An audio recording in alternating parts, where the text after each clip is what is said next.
네, 안녕하십니까. 김종우입니다.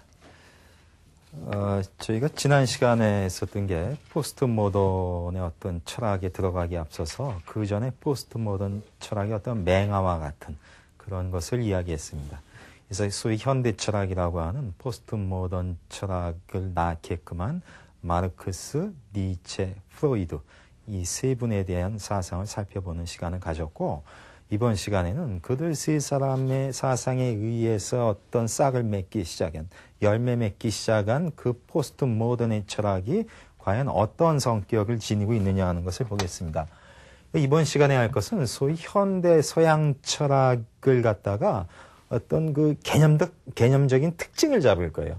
그러니까 이번 시간에는 지난 시간 한 것처럼 마르크스, 니체, 프로이트 이런 식으로 사람을 띄어서 얘기하는 게 아니라 전체의 특징을 개념적으로 아주 대표적인 것만 세 가지로 이야기를 할 겁니다. 그래서 포스트 모던 내지는 그 현대 철학, 즉 모던이라고 하는 서양의 근대 내지는 그때 현재로서 서양 철학 전체에 대한 포스트, 반성으로서의 현대 철학의 어떤 특징을 개념적으로 보면은 크게 보면 이렇게 이야기됩니다. 동일성에서 차이로 넘어가는 거, 그리고 실체에서 사건이라는 형태로 넘어가는 거, 그 다음에 어떤 기계라는 것에서 어떤 생명이라는 식으로 넘어가는, 이것이 어떤 현대 포스트 모던 철학의 개념적 특징이다. 저는 이렇게 봅니다. 좀 어려울 텐데. 그러니까 여기서 이게 포스트 모던이라는 얘기는 결국 서양에서 모던적 사유는 이런 것에 의해서 유지가 됐고, 포스트 모던, 이런 것에서 벗어나는 것 또는 반성이라고 하는 것은 이쪽으로 사유하겠다는 것을 알 수가 있습니다. 이것을 이번 시간에 한번 이야기를 해보겠습니다. 그래서 먼저 동일성과 차이라고 하는 것을 설명을 해볼게요. 동일성에 들어가기에 앞서서 이쪽에 오는 게 이제 어떤 모던의 철학적 구조라고 얘기를 했었는데, 제가 모던의 철학 구조를 이야기한 적이 있었어요. 모던의 철학적 구조의 특징이라고 하는 것은 초월과 지배의 이중주를 연출하고 있다는 이야기를 했었고, 그리고 끝없는 중심의 추구이다 라는 식 두 가지 항목으로 정리한 적이 있습니다. 이게 무슨 얘기였냐면요. 이번 시간에 이것을 배경에 깔고 해야 되기 때문에 한번 써보겠습니다. 그때 이게 뭐였냐면요. 현상과 본체라는 게 있다고 그랬었죠. 그 다음이 가상, 가짜와 진짜, 실제라는 게 있다.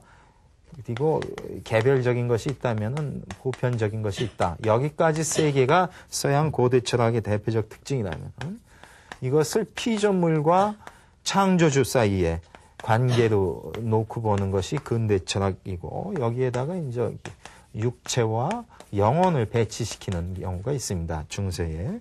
그다음에 근대로 넘어오면은 이것이 객체와 주체라는 식으로 바뀌기 시작을 해서 여기에 타자, 그러니까 나 이외의 다른 자, 그리고 나라고 하는 자아가 여기에 속하고, 그다음에 이것이 물질적인 것이라면 이것은 정신적인 것이다 하는 거, 그 다음에 여기에 감성이 속하고 이성이 속한다고 하는 이런 것을 이야기했습니다.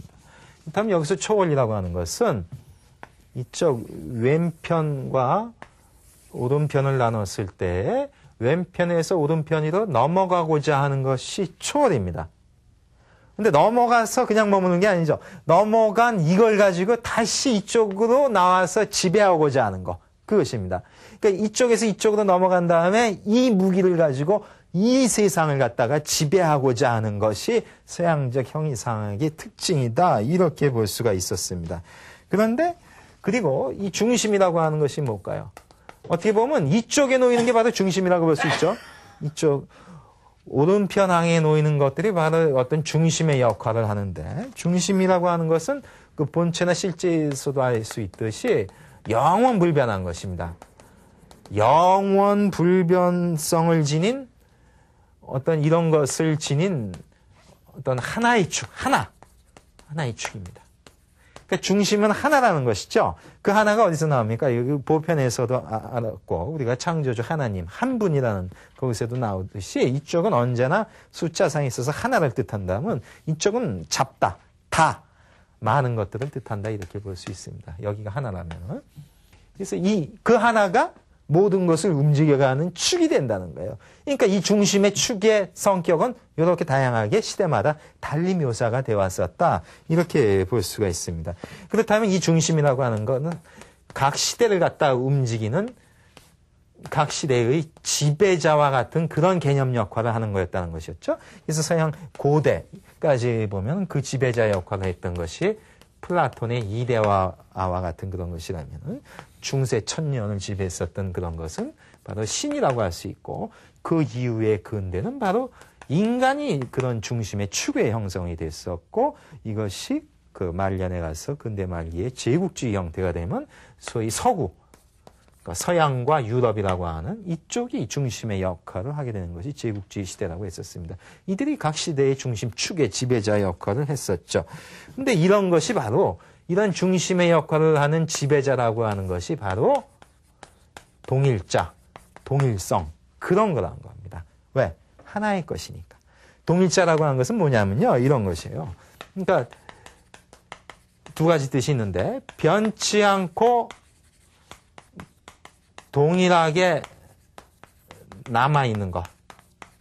그게 바로 동일한 것이죠. 그러니까 동일한 하나의 상태로 남아있다고 하는 것은 변하지 않아야 되죠. 변한다고 하는 것은 고개 하나를 유지하는 게 아니잖아요. 잡다한 것이 계속 끼어든다고 볼 수 있지 않습니까? 그러니까 하나라고 하는 것은 변치 않는다는 건데 이 변치 않음이 뭡니까? 결국 이제 영원 불변성을 상징하는 거라고 볼 수 있겠죠.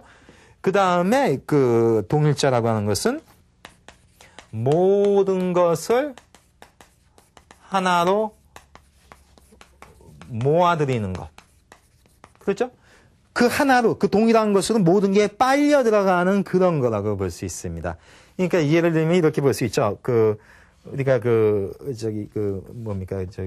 목욕탕 욕조 같은 것에 물을 갖다 빼면은 그 한 중심으로 모든 게 빨려 들어가듯이 그 하나의 것으로 모든 게 그냥 말려 들어가는 그런 것입니다. 그렇기 때문에 축과 같은 그런 역할을 한다고 볼 수 있어요.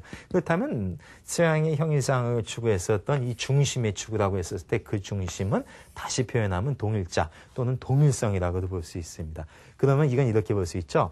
모던 내지는 서양 철학의 일반적 구조는 결국 중심의 축이라는 얘기는 동일자의 추구이다. 동일한 것을 끝없이 찾아 헤맨 것이라고 볼 수 있습니다. 변치 않고 동일하게 남아있는 놈을 찾아온 2500년의 역사라다. 이렇게까지도 설명할 수가 있는 것입니다. 자, 그럼 저 동일자, 동일성을 한번 더 살펴보죠.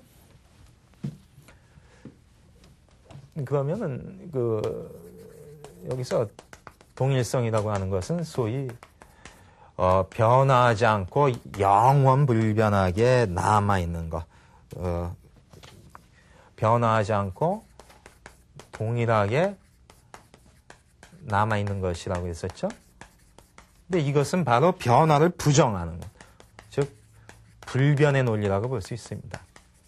이 얘기는 결국 뭘까요? 서양 철학은 처음에 얘기했잖아요. 변화와 불변 사이의 구조 중에서 변화하는 세계를 인정하고 싶지 않은 거예요. 그래서 그것을 변치 않는 그것 쪽으로 초월해서 넘어가고 싶은 겁니다. 왜 그럴까요? 실존적으로 보면 불변이야말로 불사, 죽지 않음이라고 볼 수 있습니다. 그러니까 태어나서 죽고 하는 이 변화를 인정하고 싶지 않은 거예요. 그것을 벗어나서 변치 않는 그곳으로 가고 싶은 겁니다. 왜? 거기는 불사의 땅이기 때문에 그렇습니다. 그러니까 그쪽으로 넘어가는 거. 그것이 어떻게 보면 추상적으로 표현하면 동일성에 대한 추구이다. 이렇게 볼 수 있습니다. 근데 이렇게 동일하게 남아있다라고 하는 것은, 다른 것과의 관계를 갖다가 배제하기 때문에만 이렇게 동일하게 남아있을 수 있잖아요. 다른 것과 들어오게끔 내버려두면 안 되죠. 그러니까 다른 것과의 관계를 배제한다라고 하는 것. 즉, 관계의 배제의 논리가 다른 것과 섞이면 안 된다라고 하는 이런 것이 깔려 있는 겁니다. 이렇게 다른 것과 섞이지 않아야 된다라고 하는 것을 나오는 것은 배타성이죠. 그러니까 동일하다라고 하는 것은 나는 동일하게 유지한다는 얘기는 그러기 위해서도 들어오면 안 돼, 들어오면 안 돼라고 밀쳐내는 배타성이 깔려 있는 것이고 결국은 타자에 대한 문을 닫는 폐쇄성이라고도 볼 수 있습니다. 문을 닫아야 동일하게 유지가 되는 겁니다. 그렇죠? 외부가 들어오면은 그거는 남아있을 수가 없습니다. 그러니까 이것은 뭐예요? 그렇게 폐쇄와 배타를 통해서 획일성을 유지되는 거죠. 하나의 중심을 계속 유지하겠다는 상당히 배타적 논리가 밑에 깔려 있는 것입니다. 이러니까 무섭죠. 이런 철학을 끝까지 가다 보면 결국에는 제국주의로밖에 갈 수밖에 없는 것을 이미 동일성 개념이 보여주고 있다 이렇게 볼 수 있습니다. 여기에 자본주의나 어떤 군사력, 정치력이 동원되면은 이것이 바로 제국주의로 가는 그 개념이라고 볼 수 있겠죠. 근데 그것에 비해서 차이라고 하는 것은 상당히 다릅니다. 그것은 뭐냐면은 계속해서 변화하고 있는 것이죠. 계속해서 변화하여 끊임없이 다르게 되는 것. 그러니까 이것은 불변의 논리가 아니라 바로 변화의 논리죠. 실제 우리 세상이 이렇지 않습니까? 끝없이 변해가죠. 계속해서 변화하니까 끝없이 다른 이런 식의 것을 연출하죠. 그러니까 이것과는 다르죠. 여기는 변치 않고 똑같이 남아있는 건데 이것은 똑같이 남아있는 것은 하나도 없다는 이런 겁니다. 그러니까 변화에 대한 철저한 수용이죠. 뭐가 생각나십니까? 결국은 막스나 프로이트나 니체도 이쪽에 걸리겠죠. 그들의 생각은 이쪽보다는 이쪽에 해당되는 거라는 걸 알 수 있습니다. 그 다음에 이것은 다른 것과 계속해서 이렇게 변할 수 있는 것은 다른 것과 계속 관계를 맺기 때문에 그렇죠. 다른 것이 개입돼 들어오는 것을 차단하지 않는 겁니다. 그렇기 때문에 변화해 간다는 거예요. 그러니까 이것은 관계의 어떤 수용이라고 볼 수 있습니다. 관계를 갖다 배제하는 게 아니죠. 그러니까 이것은 이타성입니다. 이때 이타성은 뭐 박애나 자비라기보다는 타자에 대한 존중이라고 볼 수 있습니다. 나와 다른 놈이 있다는 것을 인정하겠다는 거예요. 그러니까 존중이 되죠. 그 사실은 어떻게 보면 자비나 박애나 이런 것은 기본적으로 타자의 존재를 수긍하는 데서부터 시작된다고 볼 수 있어요. 나와 다른 놈이 있어. 근데 이건 뭐예요? 나와 다른 것이 못 견디는 거예요. 너 왜 나와 달라? 하는 겁니다. 근데 이것은 다를 수도 있구나 하고 인정을 하는 그런 것이죠. 그러다 보니까 이것은 폐쇄, 자기 내부로만 고집하는 것이 아니라 자기의 문을 열어놓는 것입니다. 개방한다는 거예요. 개방을 하니까 그 문을 열고 계속 다른 요소들이 들어오는 거지 않습니까? 이런 개방성이고 그러다 보니까 계속 다르게 되니까 다양성이죠. 나 자신도 끝없이 변하는 다양한 모습을 보여준과 동시에 나와 다른 그놈들도 다 인정받는 다양성이 있다는 것입니다. 판이하죠? 이쪽의 논리하고는 판이한 구조. 근데 결국은 현대의 철학은 이쪽이 아니라 이쪽으로 가겠다는 것입니다. 그러니까 현대 철학이 좋아하는 개념들이 다 여기에 있겠죠? 예? 타자에 대한 배려와 개방과 다양입니다. 제가 그러잖아요. 우리가 문명사의 구조를 얘기했었을 때 폐쇄 시스템에서 개방 시스템으로 가는 것이 대세라고 했었을 때 그것은 현대 철학의 추세하고도 맞습니다. 그리고 오늘 쭉 설명하겠지만 제가 계속 불교와 대비시킬 텐데 바로 이런 논리를 갖다가 가장 효과적으로 보여줄 수 있는 철학이 저는 불교 철학이라고 생각을 합니다. 그러니까 불교가 혹자들이 생각하듯이 그렇게 곰팡내나는 그게 아닙니다. 어떻게 보면 최첨단의 사상이라고까지 설명할 수가 있는 거예요. 이번 시간에 한번 잘 들어보십시오. 왜 첨단일 수 있는가 하는 것. 벌써 불교는 적어도 이거는 아니죠. 사상 그 자체의 본질은 철저한 이거라고 볼 수 있습니다. 자, 그러면 한번 동일성의 사유라고 하는 걸 한번 볼까요? 이런 식. 그러니까 이 동일성을 좋아하는 사람들이 사유하는 방식은 뭘까요? 그것은 어떻게 보면은 그 사람들도 차이라는 개념을 알죠. 근데 이들은 뭐냐면요. 동일성이 먼저 있고 그 다음에 차이가 있을 수 있다 이렇게 보는 거예요. 이게 뭐냐면은 이게 예를 들면 이런 거예요. 이 보시면은 지금 이거 이 모든 게 각각 다 다르죠? 요거 자체 각각이 하나의 독립된 사물로서 자기의 동일성을 계속 간직하고 있는 독립된 하나의 사물이라고 볼 수 있죠. 예? 우리 상식적으로 그렇게 보잖아요. 이놈은 요거 자체로서 고유하게 변치 않는 자기만의 것들을 가지고 있고 요놈도 있고 요놈도 있고 그렇게 동일하게 유지되는 그런 것들이 있고 그럼 차이는 뭐냐?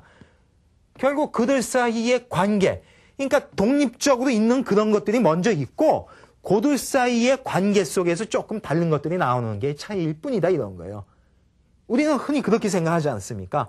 어떤 동일한 것과 차이를 동일한 것이 먼저 있고 그 다음에 그들 사이의 관계의 연출로서 차이를 보는 그런 거예요. 그러니까 여전히 중심은 여기에 있는 것이죠. 이쪽에 맞춰서 차이도 이쪽으로 사실은 마치 수채꾼형 속에 물 빼면 나가듯이 다 빨려 들어가는 거예요. 그러니까 사실은 차이들은 해소되는 것이죠. 여기로 다 잘려 들어가서 이 거대한 동일자의 회오리 속으로 계속 빨려 들어가는 것입니다. 이 중심의 파워라고 볼 수 있죠. 예? 그게 권력일 수도 있고 그런 겁니다. 근데 이것은 뭐냐면은 반대예요. 외려 이쪽 차이를 오늘날 차이를 존중하는 사고는 그게 아니라는 거예요. 먼저 차이가 있고 굳이 얘기하면 그 다음에 동일성이 있다는 겁니다. 이건 뭐냐면은 차이의 관계망이 있다는 거예요. 즉 다양하게 형성되는 무수한 요소들이 계속 관여되고 있는 이 삶의 현장으로서의 관계의 그물망. 그게 뭐예요? 연기의 망이죠. 인드라의 그물망입니다.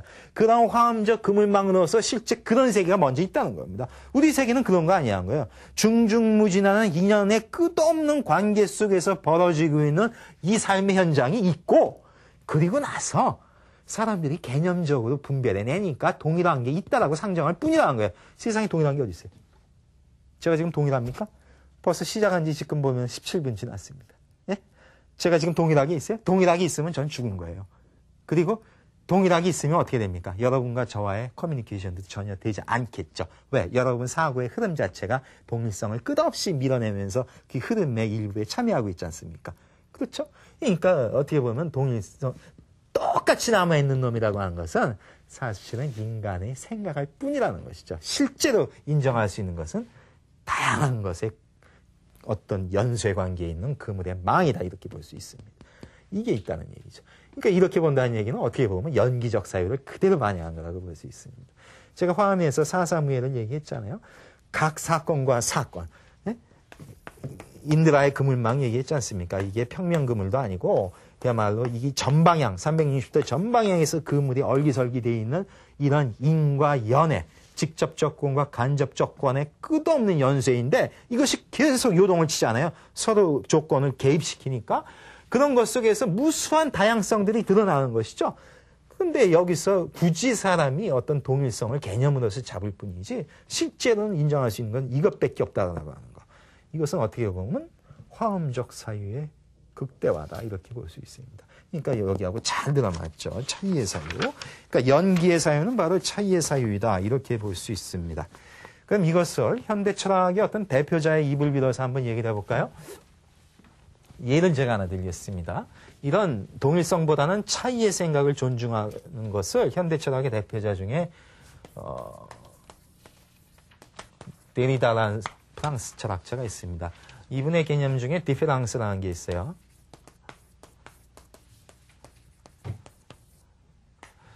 디페랑스인데 물론 이제 요 말이 이제 디페랑스 이것도 똑같이 읽지만은 이렇게 디페랑스 2라고 썼었을 때에는 그야말로 사전적인 의미는 차이라는 뜻밖에 없어요. 불어 사전 찾아보시면 이렇게는 안 나온다는 얘기입니다. 근데 왜 그럴까요? 일부러 쓴 겁니다. 왜? 차이만 뜻하는 게 아니니까. 그러면 이것을 이렇게 디페랑스라고 써놓고서 이것을 차이라고 번역하면 안 되겠죠. 근데 차이는 차이죠. 디페런스하고 비슷하니까. 그러니까 이것은 그래서 이렇게 얘기합니다. 그것은 바로 차연이다 이렇게 씁니다. 그것은 뭘까요? 차이이기도 하면서 연기되는 것이기도 하다는 거예요. 연기. 차이와 연기의 합성어로서 차연이다 해서 새로운 말을 만들어내는 것입니다. 그러니까 이게 차이는 다르다는 얘기죠? 연기는 뭐예요? 연기됐다는 거예요. 그러니까 미루어졌다는 얘기입니다. 지연됐다는 얘기인데 이것이 뭐냐면은 이런 것을 가장 잘 보여주는 게 흔적이라고 이 얘기를 합니다. 흔적이에요. 흔적. 발자국 같은 겁니다. 그럼 발의 흔적을 한번 써볼까요? 차이와 연기로서 쓰면은 우리가 한번 발자국, 바퀴를 한번 봅시다. 그럼 바퀴의 어떤 그 흔적, 그러니까 바퀴를 차연이로서 설명한다는 얘기는 바퀴를 흔적으로서 설명한다는 것이죠. 근데 바퀴를 흔적으로 설명한다는 얘기는 바퀴의 차이와 바퀴의 지연이 하나의 효과를 형성한다는 것입니다. 뭘까요? 바퀴의 차이는 뭐예요? 바퀴와 다른 것이죠? 여러분 한번 상상을 해보세요. 지금 차는 없어요. 차 떠났어요. 그런데 눈길을 갈 때 바퀴, 어떤 그 자동차가 지나간 바퀴 자국이 있잖아요. 여러분이 눈 위에 찍힌 그 바퀴 발자국, 바퀴 자국을 한번 보시는 입장이라고 보시면은 그 바퀴의 흔적은 뭐예요? 바퀴와는 다르죠? 바퀴 그 자체가 아니잖아요. 바퀴 그 자체는 뭐예요? 차 떠났잖아요. 떠났어요. 하지만은 그놈이 바퀴였겠구나 하는 것은 보여주고 있죠. 근데 바퀴와는 다르죠. 바퀴 그 자체는 아닙니다. 바퀴 자체는 아니면서 뭐예요? 바퀴와는 다르면서 바퀴의 모습을 보여주고 있죠. 보여주고 있으면서도 바퀴 자체는 아니죠. 그러니까 여기서 지연되고 연기된 거라고 하는 것은 그 자체는 아니라는 거예요. 그렇잖아요. 바퀴 자체가 지금 있는 건 아니잖아요. 흔적만 있을 뿐이지. 하지만 이 흔적이라고 하는 것은 어떤 모습, 지연된 모습으로서 일정 부분 간직하고 있는 효과도 있다는 것입니다. 하지만은 다 간직한 건 아니에요. 다 간직했다면 어떻게 돼요? 바퀴 그 자체죠. 예? 다 간직하지는 않지만은 어떻게 보면 밀려나면서 계속해서 남아있는 그런 상태. 어떤 지연과 연기의 효과가 있다는 것입니다. 자, 이렇게 보시면은요. 그러면 이제 상반되는 개념들이 설명이 됩니다. 그러니까 소위 자아와 타자라고 하는 거. 이거 상반되는 거 아니에요. 자아는 뭐예요? 순수 우리말로 하면은 나죠, 나. 이건 남이지 않습니까? 나와 남이 자아와 타자예요. 다르잖아요. 나와 남은 다릅니다. 나와 나 이외의 것이 남인데 다른데 이것도 일종의 차연 개념이라고 설명하는데 자아라고 하는 것은 그럼 뭐냐? 자아라고 하는 것은 타자의 차연이라는 얘기는 타자의 흔적일 뿐이라는 얘기죠. 타자의 흔적이고 차연이라는 얘기는 결국은 타자의 차이이면서 동시에 타자의 어떤 연기라고 볼 수 있습니다. 이 얘기는 뭐냐면은 나라고 하는 것은 다른 타자와는 다른 것이죠. 그러니까 나잖아요. 그러면서 그 다른 것을 어떻게 보면은 밀려나는 형태로 나름대로는 보존하고 있기 때문에 구별돼서 나와 남이 달라질 수 있는 그런 것입니다. 그런 어떤 이중적인 효과가 나요. 그러니까 다르면서도 다르지 않는 어떤 연기적 효과라고 볼 수 있습니다. 어떻게 보면 이게 불교의 나중에 연기가 돼요. 예? 지금 이 연기를 썼지만은 연기와 차이를 합쳐서 이따가 설명할 그것이 이 연기가 된다 이 얘기입니다. 예? 그런데 왜 그러냐면 보세요. 지금 결국 자아는 타자의 차연이다. 흔적이라는 얘기는 타자와는 다르면서도 어떤 밀려난 형태로 타자를 보존하고 저장되어 있는 거라고 했습니다. 더 하나 예를 들면은 삶과 죽음이라고 하는 것도 상반되는 개념이죠. 그럼 삶이 뭐냐 한 거예요. 삶은 뭐예요?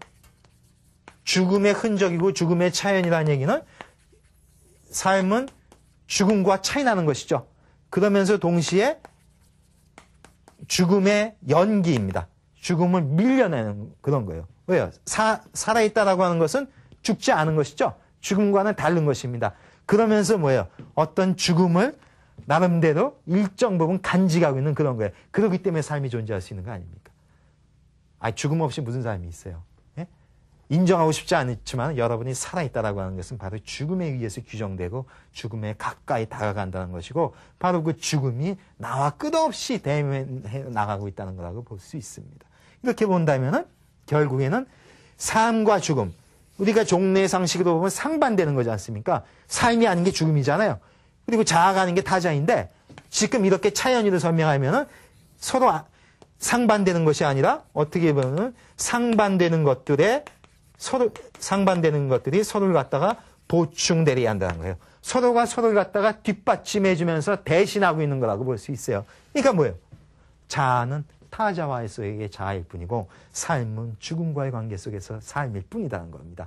서로가 서로를 갖다가 우습게 얘기하면 빈대붙는 관계입니다. 엎혀있는 그런 관계입니다. 누구도 거기에서 그 짐을 덜 수는 없겠죠. 밀려나면서 계속 묻어나가는 흔적과 같이 자아와 타자, 삶과 죽음 모든 상반 개념이 여기 다 들어가겠죠. 그런 식이라는 겁니다. 이렇게 보충하고 대리한다는 얘기는 결국에는 상반되는 것이 상반이 아니라 어떻게 보면 상호 의존한다고 볼 수 있죠. 서로가 서로를 성립시켜주는 그런 것이죠. 그런 의미에서 차야는 연기다라는 겁니다. 왜? 연기는 뭐예요? 상호 의존성 아닙니까? 무수한 조건들에 서로 의존해서 서로가 서로를 성립시켜 줄 수밖에 없는 그런 것입니다. 그런데 연기라는 얘기는 제가 공이라는 얘기도 했었죠? 무수한 조건들이 서로 얽히니까 동일하게 자성을 지니고 남아있을 수 있는 것은 없다. 그럼 뭐예요? 불교적으로 보면 자아와 타자가 연기적 개념이라는 얘기는 자아도 공이고 타자도 공이기 때문에 그렇다는 얘기예요. 그렇죠? 그러니까 서로 의존할 수 있다는 얘기예요. 그리고 삶과 죽음도 그렇다는 얘기죠. 삶도 공이고 죽음도 공일 뿐이라는 얘기예요. 그렇기 때문에 삶과 죽음은 서로의 연기적 관계 속에서 이루어진다는 얘기입니다. 그것을 뭐라고 얘기합니까? 그것을 데리다는 디페랑스라고 표현했지만은 불교에서는 삶과 죽음의 어떤 상호 보충되는 내지는 상호 의존적 또는 삶과 죽음의 공황 관계는 뭐라고 합니까? 불생불멸이라고 보는 것이죠. 생멸을 그 자체로 독립된 것으로 보지 않습니다.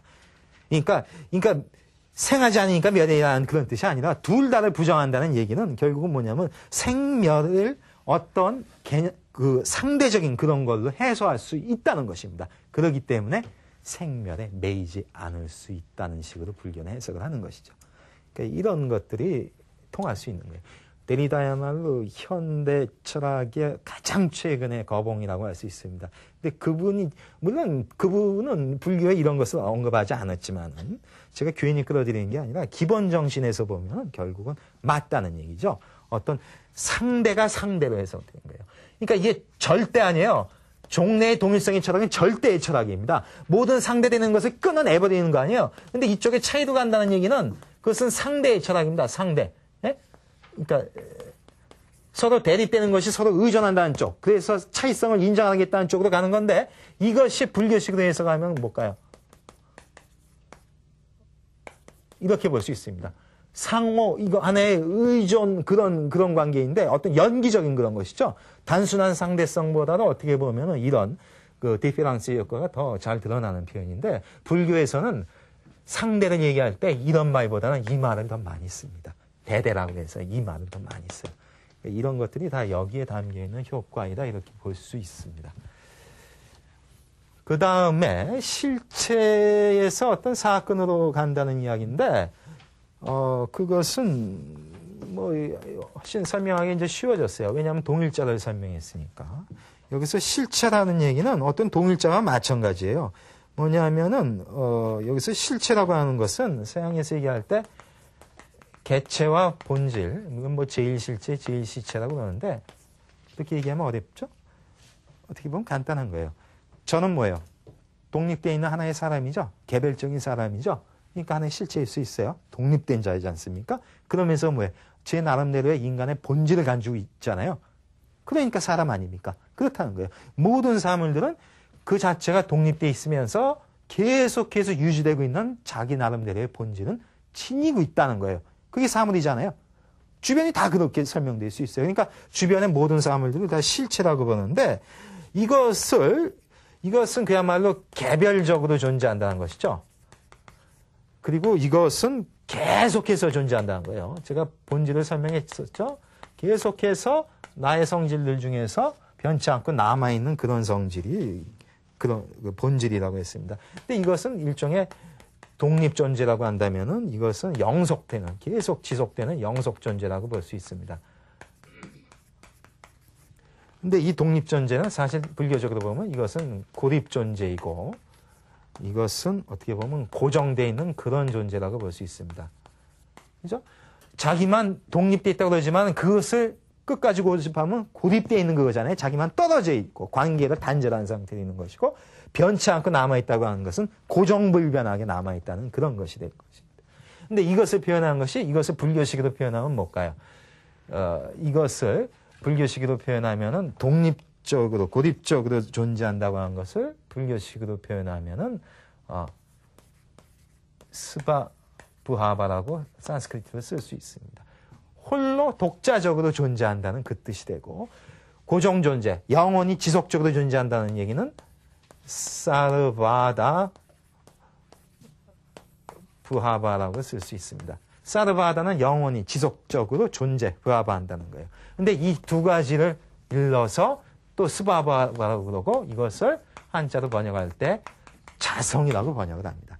이렇게 보면은 실체라고 얘기하는 substance는 결국에는 불교의 자성과 맞아 떨어진다고 하는 걸 알 수 있죠.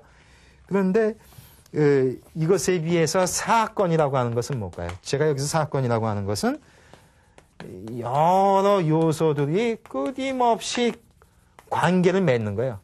끊임없이 수많은 요소들이 계속해서 관계를 맺으면서 끊임없이 변화해 가는 그 과정, 즉 프로세스를 갖다가 사건이라고 하는 겁니다. 여기에 해당되는 게 뭐예요?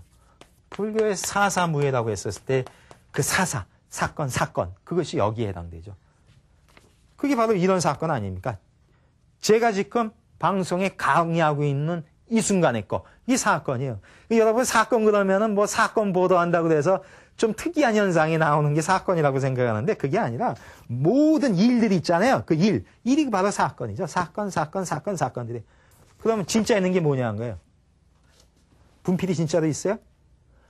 종래에는 진짜로 있는 것은 실체적으로 있는 그런 각각의 독립된 사물이라고 봤어요. 저도 실체적으로 지금 독립대에서 나름대로의 변치 않는 본질을 가지고 있는 그런 놈이라고 보는 거 아니에요. 실체적으로 이렇게 본 거 아니에요. 종래에는. 그런데 지금 이런 식으로 본다는 건 뭐예요? 저는 사건일 뿐이에요. 왜? 이 순간에도 수많은 세포가 제 몸에서 분열하고 있습니다. 그리고 제 사고의 흐름이 끝없이 요동치면서 변화하고 있어요. 그렇죠? 그러면서 뭡니까? 제가 발 딛고 있는 이 땅, 이 분필, 이 칠판, 저를 보시고 있는 여러분, 이 모든 것들이 끝없는 변화의 연속의 과정들을 가고 있죠. 그 과정들이 얼기설기되어 있는 그것뿐입니다. 그 과정의 한 찰나 한 찰나의 그 일들, 그게 뭐예요? 그게 사건이죠. 그거는 사물이 아닙니다. 그거는 이런 실체들이 아니라는 거예요. 이런 실체는 없어요. 이렇게 종래 이렇게 봤던 것들은 사실은 다 사건일 뿐이라는 거예요. 그럼 이렇게 본다면 뭘까요?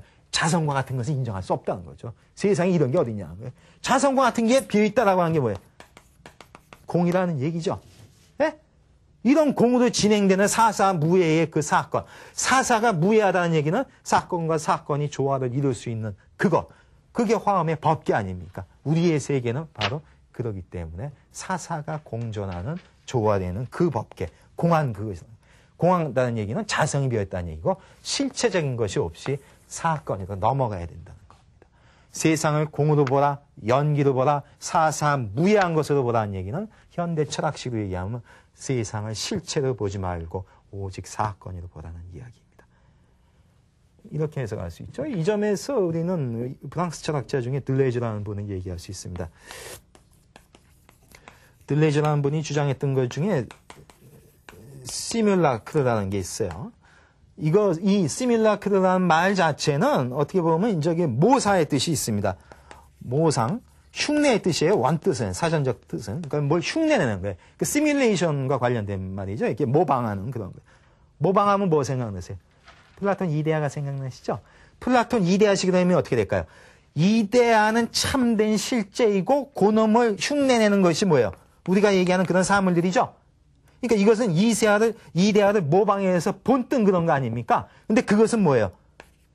순간 그런 이데아를 모사한 그런 우리 주변의 사물들은 순간순간 명멸해가는 그런 것이죠. 순간순간 계속 사라져가잖아요. 예? 그러니까 이놈은 가상이라고 했지 않습니까? 플라톤이 봤을 때 가짜야. 순간순간 사라지니까 이데아는 진짜라는 거예요. 왜? 그건 영원히 불변하니까. 그러니까 이놈은 가짜라는 거예요. 그런데 들레즈가 보니까 어떻게 돼? 바뀌었다는 거예요. 누가 진짜고 누가 가짜냐는 거예요. 진짜는 이것뿐이라는 거예요. 굳이 진짜를 고집한다면 뭐예요? 사건뿐이죠. 제가 지금 강의하고 있는 거 하나의 손짓 이 모든 게 사건이지 않습니까? 예? 이것은 저라는 몸과 실체, 분필의 실체 이것들의 만남이 아니에요. 이것들 자체가 분리되기 이전에 연출되고 있는 하나의 드라마적 사건일 뿐이에요. 모든 것은 그런 일들의 연속일 뿐이죠. 그러니까 그것이 물론 순간순간 명멸하죠. 그렇죠? 111, 444가 끝없이 명멸해가면서 가지만은 사실 굳이 진짜 있다고 얘기할 수 있는 것은 그거밖에 없잖아요. 세상에 이게 진짜로 있어요, 이게? 그런 건 존재하지 않아요. 그런 건 없다는 겁니다. 그러니까 외려 플라톤이 고집한 그런 것이야말로 가짜이고 진짜는 이게 진짜라는 거예요. 이게 이런 사건. 그래서 이것을 순간순간 명멸해가는 그런 사건을 시뮬라크르라고 합니다. 그러니까 프랑스식으로 얘기하면 실체에서 시뮬라크르로 이동을 해야 된다는 거예요. 예? 그러니까 뭐예요? 고정적으로 보지 않는다는 거죠. 세상을. 고정불변한 잣대 그런 식으로 틀어막지 않겠다는 얘기입니다. 난도질하지 않고 뭐예요? 개방시켜서 놔두라는 거예요. 고집하지 않겠다는 겁니다. 그래서 이분의 주장 중에 하나는 노마드라는 게 있습니다. 노마드. 이것은 그 유목적이라는 얘기죠. 노마디즘이라고 하는데 유목민이 뭐예요? 텐트 계속 걷어가지고 이동하잖아요. 어디 그 사람이 이 농경사회처럼 정착합니까? 안 하죠. 끝없는 이동입니다. 왜? 여기서 농경의 정착은 실체성을 뜻한다고 볼 수 있죠. 그게 아니잖아요. 이동밖에 없습니다. 머물지 않는다는 얘기예요. 그러니까 이런 노마드를 불교식으로 얘기하면 뭘까요? 무주죠. 금강경의 주제 아닙니까? 머물지 말라는 거 아니에요. 예? 머물지 말라는 겁니다. 이것이야말로 다 통하는 얘기예요. 물론 이분도 불교에 대해서 얘기하지는 않죠. 하지만은 뭡니까? 그 사유의 핵심에 들어가면은 우리가 현대 철학의 어떤 추세를 지금 잡는 거예요. 예? 물론 많이 다르잖아요. 어떻게 이 사람이 불교하고 같겠습니까? 근데 지금 같다는 걸 얘기하는 게 아니잖아요. 동일성 얘기하는 게 아니고, 어떻게 뭐랄까, 차이가 나면서도 어떤 그 방향에 있어서 나름대로 서로 보완될 수 있는 어떤 일치되는 그 방향들의 흐름이 있다는 거예요. 그게 바로 이거죠. 유목적 사유와 뭡니까? 무주의 사유. 기본 정신이 일치되는 거 아닙니까? 이런 것들. 느끼시죠? 불교적으로 사유가 진행되고 있다는 걸 느낍니다. 단지 모를 뿐이죠.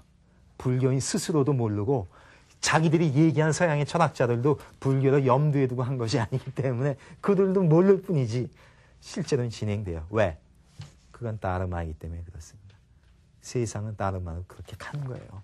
그러니까 어떻게 사유의 구조가 왜곡돼 있다 하더라도 제정신 박히면은 그쪽으로 갈 수밖에 없다는 겁니다.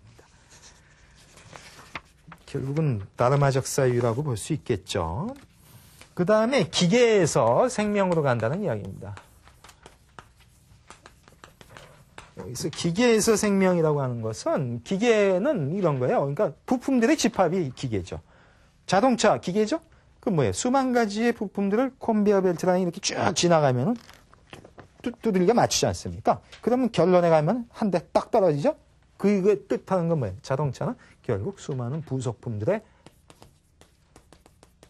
부속품 부분의 집합이라는 걸 알 수 있죠. 그렇죠? 여러 개 부속 모아놓으면 자동차 한 대 떨어지잖아요. 그렇게 되는 겁니다. 그러니까 이것은 세상을 이해하는 방식이 뭐예요? 세상을 이해하려면 어떻게 돼요? 가장 작은 부분들로 분할해 들어가겠죠. 자동차를 알려면 뭡니까? 뜯어내야 돼요. 부품들을 갖다가 봐야 될 거 아니에요. 최소한의 단위로서의 부품들. 그렇게 자동차라고 하는 세상을 알기 위해서는 자동차를 구성하고 있는 최소 단위들로 쪼개 들어가는 겁니다. 왜 쪼개야 돼요? 그것을 구성하고 있는 게 더 적을 거 아니에요. 그러니까 하위 차원으로 계속 쪼개 들어갑니다. 그렇게 해서 마지막 최종적 하위 차원에 도달하면 그놈들을 갖다가 조합, 결합시키면 어떻게 돼요? 전체의 자동차가 기계 똑 떨어지잖아요. 양자간 쪼개고 합치고 쪼개고 합치고 쪼개고 합치고의 그 과정을 통해서 세상을 이해하는 겁니다. 아닌 것 같아요? 실제로 그렇게 하잖아요. 과학이 그렇게 합니다. 과학이. 뭐예요? 분할, 세상을 이해할 때 물리학에서 어디까지 갑니까? 아톰이라는 걸 추구하죠. 더 이상 쪼개지지 않는 것. 그게 원자라고 하는 것이죠. 궁극의 입자 단위로 쪼개 들어가요. 그리고 나면 이들 간의 관계를 통해서 또 세상을 설명합니다. 그렇죠? 사회학에서도 그렇죠? 인디비듀얼, 디바이드예요. 디바이드 할 수 없는 거. 쪼갤 수 없는 것이 개체이고 개인이라는 거예요. 개체일 땐 쪼갤 수 없다고 그러고 개인일 때는 쪼갠다는 것을 침해입니다. 침해받을 수 없는 천부적 권리를 지니고 있는 그자, 개인이라는 얘기입니다. 그러니까 이것은 사회를 구성하고 있는 최소의 분할적 단위라고 볼 수 있어요. 그러니까 개인의 집합으로서 사회를 설명하지 않습니까? 이것이 바로 기계론적 발상이라는 얘기입니다. 기계를 보듯이 세상을 설명하죠? 쪼갰다가 합쳤다, 쪼갰다 합쳤다 하는 이런 과정으로 세상을 설명해요. 그래서 이것을 기계론이라고 그러고 이것을 환원론이라고 그럽니다. 환원론이라고 한 것은 궁극의 단위로 되돌려서 본다는 얘기예요. 하위의 분할적 단위로 되돌려서 세상을 설명하지 않습니까? 아톰과 인디비듀얼로 세상을 설명하듯이 하는 그런 환원론입니다. 근데 이쪽 생명이라고 하는 것은 이때의 생명의 특징은 이것을 이해하세요. 그 창발이라는 얘기인데 이게 번역 용어가 참 애매합니다. 근데 이거 영어의 원어는 이머전스입니다. 이머전스 이름하면 뭐예요? 응급실이죠. 네? 응급적 상황을 얘기합니다. 이머전스 응급이죠. 그러니까 응급이라는 얘기는 돌발입니다. 갑자기 출현한 돌발적 출현을 뜻하는 겁니다. 네? 그게 이머전스예요. 그러니까 돌발적으로 출현한 그 사건, 아까 얘기한 그 사건이라고 봤었을 때 그겁니다. 그것이 창발이라는 거예요. 근데 번역을 이렇게 하니까 뭐예요? 잘된 번역이 아닙니다. 예? 차라리 돌발이 날 수도 있어요. 창발하면 뭘 생각해요? 창조적 발생. 그래서 하나님께서 천지를 창조하시는 그거 얘기하는데 그거 아니에요. 지금 천지 창조는 이머전스가 아닙니다. 지금. 그럼 이머전스가 뭐냐 하면 예를 들면 이런 거예요. 그러니까 하위 계층에는 없던 것이 상위 계층에 가서 돌발적으로 출현하는 거예요. 미처 예측하지 못했는데 갑자기 출현한 것을 뜻합니다. 예를 들면 이런 거예요. 이게 생명현상이기 때문에 예를 들면 이런 겁니다. 단백질이라는 하위 차원에서는 단백질을 아무리 개개의 단백질을 분석해 봐도 세포 그 자체는 알 수 없어요. 왜? 단백질 결합시켜서 나온 그 세포, 그거는 결합시켜 놓고, 그러니까 단백질을 몇 개 결합시켜 놓고 나더라도 세포가 하나 형성되고 나면 그것은 도저히 예측할 수 없는 세포 그 자체의 역할을 한다는 얘기입니다. 돌발적 출현의 그 역할을 하죠. 그리고 세포가 예를 들면 신경세포가 그렇게 해서 나왔단 말이에요. 그런 신경세포 하나하나의 역할만 봐서는 알 수 없는 것이 뇌 전체의 작용이라는 겁니다. 신경세포가 이렇게 돼 있어요. 시냅스라고 돼서 이렇게 돼 있는데 그래서 이쪽으로 전기적으로 왔다가 화학적으로 건너뛰어서 이렇게 이동을 계속 순간적으로 이동을 합니다. 근데 이런 신경세포 요 자체의 하나를 봐가지고는 뇌 전체의 사유의 메커니즘이 어떻게 가는지를 알 길이 없다는 얘기예요. 그거는 또 다른 상위 차원에서의 그 자체의 어떻게 보면 시스템을 형성하고 있다는 얘기입니다. 그렇죠? 그 다음에 뇌를 가지고 있는, 예를 들면 뇌를 가지고 있는 인간이나 어떤 하나의 생명 또는 뇌를 가지고 있는 어떤 생물체가 있다고 봅시다. 근데 이런 것이 그 생물체와 주변의 환경이 결합된 생태계라고 하는 큰 상위 차원으로 가면 어떻게 될까요? 낱낱이 생물들을 봐서는 도저히 이해하기 힘든 생태계 전체의 차원이 있다는 겁니다. 이게 뭐예요? 바로 이런 것이 시스템이라고 할 수 있는 그런 겁니다. 시스템이 바로 이쪽에 해당되는 것이고 어떻게 보면 이것들 간의 복합적인 복잡한 그 장정 전체가 또 시스템일 수 있는 겁니다. 이런 시스템적 효과로서 예측하지 못하는 돌발적 출현 사건은 이머전스라고 합니다. 그렇다면 생명이란 뭐예요? 바로 이게 생명이잖아요. 이런 식의 어떻게 보면 끝없는 복잡한 연쇄관계의 시스템, 그것이 생명이라는 얘기예요. 생명은 기계가 아니라는 겁니다. 이렇게 나눠서 그렇게. 그런데 오늘날 실제 기계에서 생명으로 가고 있으면서도 그 발달된 생명 소위 공학에 사는 일은 뭐예요? 여전히 기계론적으로 하고 있는 거죠. 기계론적으로 하고 있다는 얘기는 환원론적으로 본다는 얘기입니다. 환원론적으로 본다는 얘기는 그것을 구성하고 있는 최소 단위로 들어간 다음에 그들 간의 관계를 통해서 전체를 설명하겠다는 겁니다. 그게 뭐예요? 오늘날 생명공학에서 하는 게 그 하위 단위가 바로 유전자죠. 유전자 결정론을 핍니다. 그래서 이게 결정론이거든요. 기계론이. 뭐예요? 부분들 간에 분할시켜 놓게 되면 그것들 간의 조합 관계는 초기의 조건이 결정되면 결과에서 나오는 그 다음의 조건은 얼마든지 예측할 수 있을 정도로 반드시 그렇게 결정적으로 돼 있다는 건데 이거는 뭐예요? 한번 보세요. 이쪽에서 여기까지 어떻게 알아요? 예? 인드라의 그물망으로 보면은 이 복잡한 그물망의 단백질 하위 차원에 여기서 요동친 것이 이쯤에 가면 벌어질지 어떻게 아냐는 거예요. 마치 북경의 나비가 날개짓한 것이 뉴욕에 가서 태풍이 어떻게 몰아칠지 알 길이 없다는 거예요. 하지만 태풍은 충분히 몰아칠 가능성이 있다는 것입니다. 그것은 단백질에서 생태계 사이의 전체 시스템이 보여주고 있는 사건이라는 얘기죠. 또 이렇게 보면요.